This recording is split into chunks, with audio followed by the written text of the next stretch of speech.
BRS హయాంలో కేసీఆర్ గారు ముఖ్యమంత్రిగా ఉన్నటువంటి సందర్భంలో సింగరేణిలో తెలంగాణ బొగ్గని కార్మిక సంఘం గుర్తింపు సంఘంగా ఉన్నటువంటి కాలంలో ఎస్ఆర్పి 3లో జరిగినటువంటి ప్రమాదంలో 2021లో నలుగురు చనిపోతే బేర లక్ష్మ కృష్ణారెడ్డి ఇంకా ఇద్దరు ఆ నలుగురికి కూడా ఈ ప్రమాద బీమా భారతదేశంలో మొట్టమొదటిసారిగా అమలు చేపించినటువంటి పీరియడ్.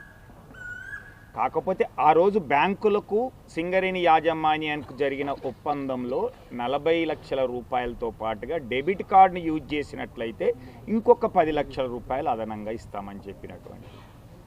ఆ తర్వాత మన రెస్క్యూ టీంలో ఇద్దరు వరదలతో చిక్కుకొని చనిపోయినటువంటి వాళ్లకు ఒకరికి 60 లక్షలు ఒకరికి 70 లక్షలు కోటి రూపాయలు సతీష్ వాళ్ళకి ఆ రోజు ఉన్నటువంటి ఒప్పందం ప్రకారం ఆయా బ్యాంకులు వేరువేరుగా ఉన్నటువంటి సందర్భంలో వాళ్లకు 60 లక్షల నుంచి కోటి రూపాయలు వచ్చినటువంటిది కూడా మా హయాంలో జరిగినటువంటిది.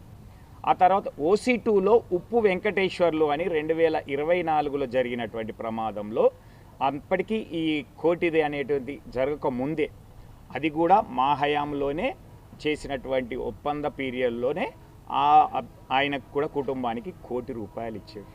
కాబట్టి ఇలాంటి తప్పుడు ప్రచారాన్ని అసత్యాలని మానుకోమని చెప్తా ఉన్నాం. భారతదేశంలో మొట్టమొదటిసారిగా సింగరేణిలో ఇంప్లిమెంట్ చేసింది సింగరేణి యాజమాన్యంతో కేసీఆర్ గారి హయాంలో TBGKS హయాంలో అనేది మర్చిపోయి మంత్రుల స్థాయిలో ఆ విధంగా మాట్లాడడం అనేది. వాస్తవానికి ఈ ఒప్పందం ప్రభుత్వంతో కానీ సింగరేణితో కానీ సంబంధం లేనటువంటిది. ప్రభుత్వంతో కానీ యూనియన్లతో ఒప్పందం లేదు. ఓన్లీ సింగరేణి యాజమాన్యం బ్యాంకులతో చేసుకున్నటువంటి ఒప్పంద ప్రకారంగా ఇస్తున్నటువంటి క్రమంలో ఈ మధ్య కాలంలో 1-2 బ్యాంకులు కోటి నుంచి 1,25,00,000 వరకు పెంచుకున్నటువంటిది.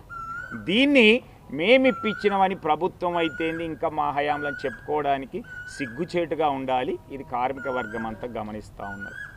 రెండవది, మేము కాంట్రాక్ట్ కార్మికులకు 5,000 రూపాయలు 5,500 రూపాయల బోనస్ ఇప్పిస్తున్నామని చెప్పారు. ఒక వాస్తవం తెలుసుకోవాలి.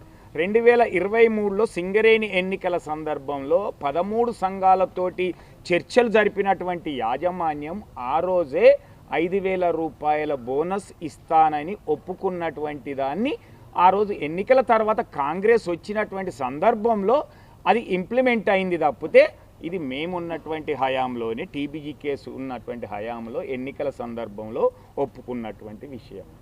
ఇక 35 నుంచి 40 సంవత్సరాలకు మా హయాంలో చేసినామని చెప్పారు. 2016లో కేసీఆర్ గారు 1 ఇయర్ లెఫ్ట్ ఓవర్ సర్వీస్ వాళ్ళకు కూడా ఇన్వాలిడేషన్ వర్తించాలి అని అంటే అది సుప్రీంకోర్టు హైకోర్టు తప్పుపట్టిన సందర్భంలో వాయిదా వేసినటువంటి సందర్భంలో ఆ రోజు నల్లాల ఓదలు TRS ఎమ్మెల్యేగా ఉన్నటువంటి మాట్లాడితే కేసీఆర్ గారు అసెంబ్లీలోనే 35 నుంచి 40 సంవత్సరాలకు పెంచిన అనేటువంటి విషయాన్ని మర్చిపోవద్దు. దివాకర్ రావు గారు చట్టసభలని ఈశ్వర్ గారు కూడా ఆ రోజు ఉన్నటువంటి.